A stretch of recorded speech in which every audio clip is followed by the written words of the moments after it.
तर विधान भवन परिसरामध्ये सत्ताधारी पक्ष आणि विरोधक यांचं देखील फोटो सेशन या ठिकाणी सुरू आहे। महायुती सरकारचं हे शेवटचं अधिवेशन आणि त्या निमित्तानं अधिवेशनाच्या पहिल्याच दिवशी या ठिकाणी फोटो सेशन केलं जाते।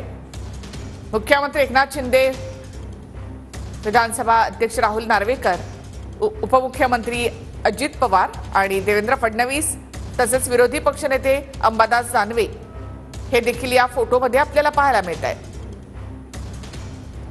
तर विधान भवन परिसरामधून हे सत्ताधारी आणि विरोधी पक्षांचं फोटो सेशन।